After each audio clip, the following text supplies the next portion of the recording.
Hey everyone, Noah Schmick here filling in for Austin Getz with our Talking Zags segment, and I'm here with Dan Dickau. Always appreciate the time, Dan, to talk a little bit about the Gonzaga men's basketball team. A big win, season opening and home opening win against Texas Southern. Let's quickly recap that game. I know we saw 5 players in double digits, a lot of defense turning into offense. I guess what kind of stood out to you in that game?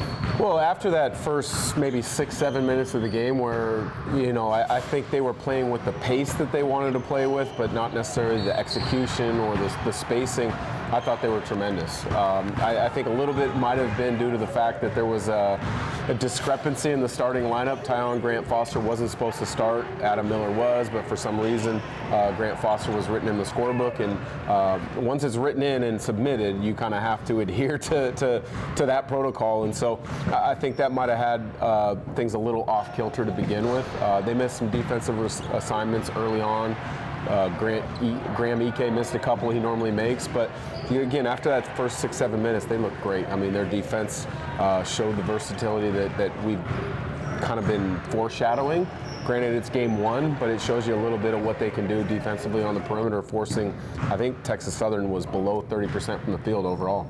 I mean, the usual suspects, Graham Ike, Braden Huff get their double figures, but we saw the Arizona State transfer, Adam Miller, we saw Tyon Grant-Foster, Davis Fogle all get to 11, or of double figures. Also, Jalen Worley played great defense. I mean, this team is stacked, right? Yeah, there's depth all over the place. Obviously, you start with one of the best front courts in the country, Ike and Huff, and they're going to be the focal point of most opposing defensive schemes. And then you throw the versatility on the wings with Grant-Foster, Adam Miller's shooting ability, Steele Venter's shooting ability. And then you can kind of flip it and change it at different times, because Worley, as you mentioned, is one of the best defenders in recent memory. And I haven't even mentioned Emmanuel Innocenti yet. He showed progress from year to year. He hasn't scored it the way yet I think he's capable of, but between Worley and Innocenti, that's a tremendous defensive wing lineup. Now starts the non-conference gauntlet. You got Oklahoma in the Spokane Arena on Saturday, and then of course the Creighton in the Kennel. But let's talk about that Spokane Arena game. Of course, we know what the Oklahoma Sooners can do. They've played 5 times in recent memory, but what is this Oklahoma team about? I know it's a lot of transfers, right? Yeah, they've got a really good transfer portal class. I believe top 4 in the SEC, and obviously the SEC is probably the best conference in the country. 14 teams went to the NCAA tournament last year, including Oklahoma. I would expect them to be in the mix again. I think Ken Palm, as of now, they're sitting mid-50s, so they're a really good basketball team, but they're no different than a lot of teams right now, trying to figure out moving parts and pieces and put it all together. Porter Mosier is a really good coach, so he'll get them figured out. They like to play fast. They had about a 25-30 point win, I believe, in their first game. Mohamed Wagyu, I think, had a double-double. Nigel Pack on the perimeter is a good player. But I think they're a lot like Gonzaga, trying to figure out their point guard play, because for Gonzaga, Braden Smith, I think he's going to be good. It's just going to take a little bit of time after having sat out last year. And then for Oklahoma, they lost Jeremiah Fears in the NBA, and that's an important position if you're going to make a deep NCAA tournament run. Then you got to turn right back around and play Creighton inside the Kennel at least. You don't have to go anywhere. This is going to be a tough non-conference gauntlet. You don't have to tell us a whole lot about Creighton yet. I mean, I know we're focused on Oklahoma, but what do you expect to see from the Zag team going through 2 back-to-back just tough games? Well, Creighton, I think, has been undervalued nationally under Greg McDermott. They're a terrific basketball program. Obviously they lost Kalkbrenner to the NBA. They lost Stephen Ashworth in the backcourt, but they reloaded as well.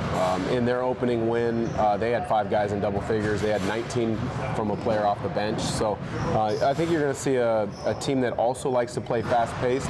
They might shoot more threes than Gonzaga in regards to playing fast, but these next 2 games are great barometers early, especially before they go to that Players Era event in Vegas later this month, because you're talking about an SEC team with athleticism and size, and then you're talking about a Big East team no different.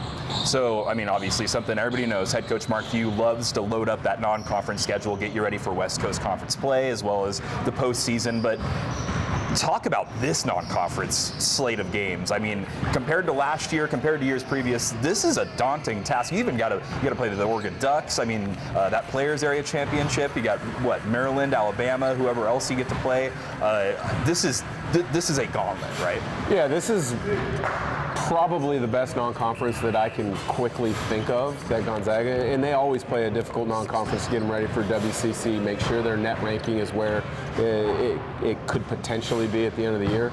But yeah, that Alabama's ranked, Maryland's ranked. The third game in the Players Era it looks like it's either going to be Houston or St. John's. Well, those are both top 5, top 10 teams.